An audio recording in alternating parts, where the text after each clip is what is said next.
Hey, what's going on, guys? Today we're actually doing a little bit of a different video. So a lot of you know that I have my own premium Discord just for my members, and I do live stream in there. And today I'm going to show you one of the live streams that I did for my members, just so you can get a sneak peek into the kind of lives that we do. I'm not going to show you the whole video, but I'm going to show you the highlights. In this video, I kind of explained how I like to scalp. So if you're interested in learning how I scalp, and especially live, this will be the video to watch. So I'm just going to kind of break down the live for you. If you want to see the full video, it will be in the premium Discord. All right, so basically we had this huge spike here on early 8:30 morning. So I'm kind of streaming later just so we can get some trades that aren't it was kind of crazy and hectic back here, so I wanted to wait for things to kind of settle down first. Basically right now some buys would be really nice to look for. I just marked this out for a second just because I know price will most likely make a little pullback here.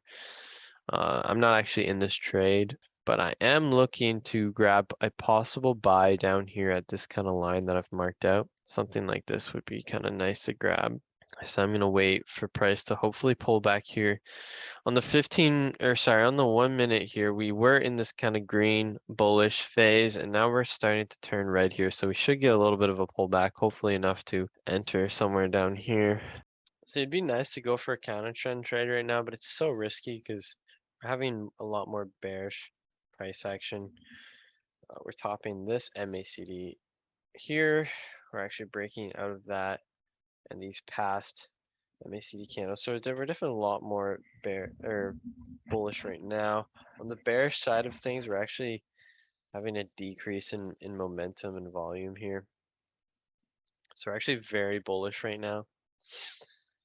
So realistically, I want to take a buy, but the price just hasn't pulled back enough because, yeah, we still need a little bit of balance in the market. So we know there's going to be some sort of pullback. So just going to try to wait around for that pullback to happen, and then we'll most likely look to take a buy in the market. So when I'm scalping, a lot of the time I'm not really looking too much at the charts. Kind of looking at the MACD mostly. And I'm just going off of the waves of momentum here. So I can see we're more bullish than we are right now than bearish. I just look at the past kind of waves here. As you can see, we're gaining the bullish momentum, wearing out on the bearish momentum. So right now I want to look for a buy. The only reason I'm just marking this out is most of the time I'm not actually counter trading. This would be a counter trend trade because we're very bullish right now, but this is a sell obviously. I just kind of like to mark these out just to kind of see, because I do know technically price should come down here to fill this imbalance because we had this very impulsive move right here. Whenever we have an impulsive move, it usually retraces to at least, this kind of area here.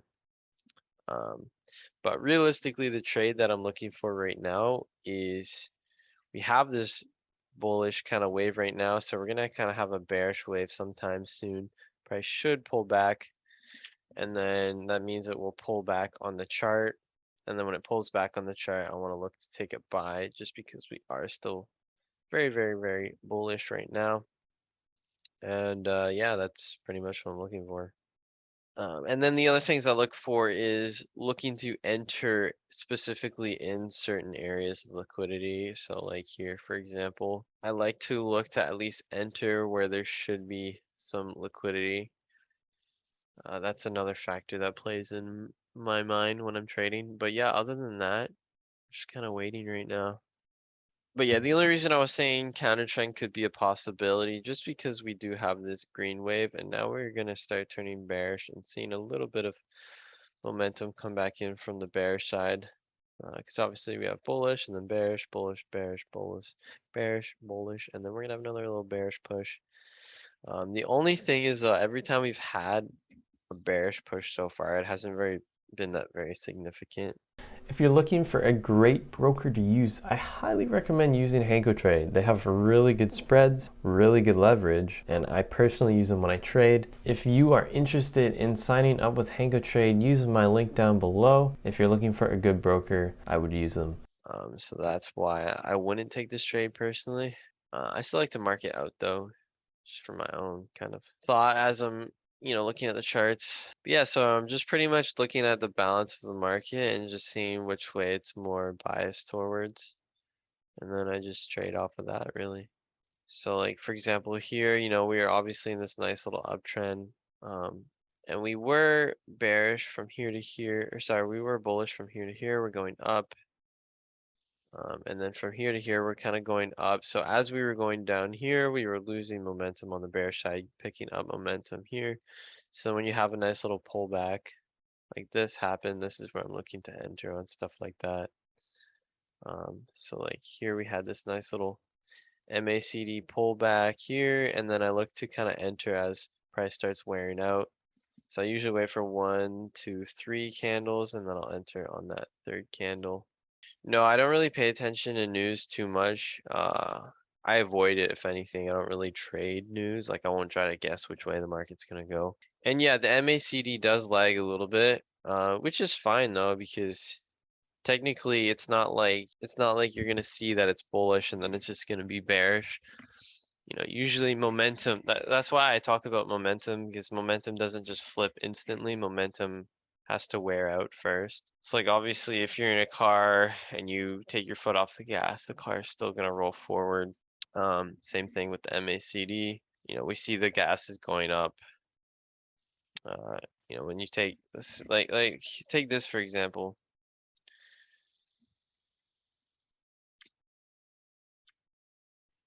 So like here, you know, we had price going down, yet on the MACD, you know, we were still wearing out momentum, but yet price was still heading down just because we're wearing out momentum. As you can see, the MACD momentum is getting lower every time.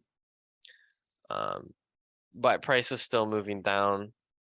So it just goes to show that just because we're losing momentum doesn't mean we're gonna flip right away. We're actually still gonna have a little bit still going. So same thing here. Price is going up, so we're still gonna see price move up. Even if this next bullish MACD wave here, let's say it makes a little bearish, and then the next wave, even if this next wave is lower than this one here, if you know we have a little bit of divergence, we'll still see price shoot a little bit higher most of the time. And that's what we're doing. We're always betting off probabilities. So the probability here is that most of the time it will still continue higher. Yeah, I was looking at that. So 3-minute and 5-minute is losing momentum. That's why I'm thinking not to gain or not to look to get too much out of this. So for example, like back here, if I just point right here, we were losing momentum here, but just because we're losing momentum doesn't mean we're still gonna go up. As you see, we're losing momentum here, but price still continued higher. You gotta remember that, like I said, like if you're in a moving car and you take your foot off the gas, yes, your RPMs are gonna go down, but your car's still gonna move forward. Similar idea. So I'm still gonna look to take a buy, but that's the thing, you gotta kind of estimate how much momentum you have. Like if you think about it, you know, this move here, 165 pips, this move here, 165 would be like way up here. But probability says that we're not gonna have the same exact bear or bullish push of the same amount of pips. So we're gonna have a little bit less momentum this time around. So, you know, this isn't a huge target, but yes, I'm gonna actually go ahead and take a buy here. So we just got in right there. Now when I'm scalping, mostly when I'm trading like the simple Forex method. I mean, if you were to use it here, you'd literally have to wait till price breaks this, and that's literally the top of like where we want our target. Yeah, I did. I am in this trade, so we'll see how it goes. You calculate lot size by stop loss? Yeah. Since this is the one-to-one, you could do target or stop loss, doesn't matter, but 32 pips, so whatever you want to risk, let's say $100, you do $3 per pip. If you want to risk $1,000, $30 per pip. If you want to risk 500 bucks, do like 1.7-ish, so $17-ish or something like that. I do have to leave here in 5 minutes. But yeah, so hopefully you all know why I took this trade. And yeah, if you're in this trade, just set your stop loss, take profit to whatever you think. This is where I set mine. This will probably take a little bit longer to play out just because things aren't too volatile right now. I know we had this big spike here, but other than that, could probably take like another half an hour to hit take profit. So, and I do have to leave in 5 minutes. Yeah, see, this is why I like to trade more around like 10, preferably. Sometimes I do trade or scalp in the afternoon, but rarely. Most of the candles don't really move too extremely, which is fine. It just takes longer for trades to play out. But yeah, I am gonna go ahead and end the stream here. So I will get around to the scalping tutorial. But for now, if you want to learn, I'd say just join my scalping sessions. You'll probably learn a lot faster than waiting for the video, because the video I probably won't have till like next week for the Discord. So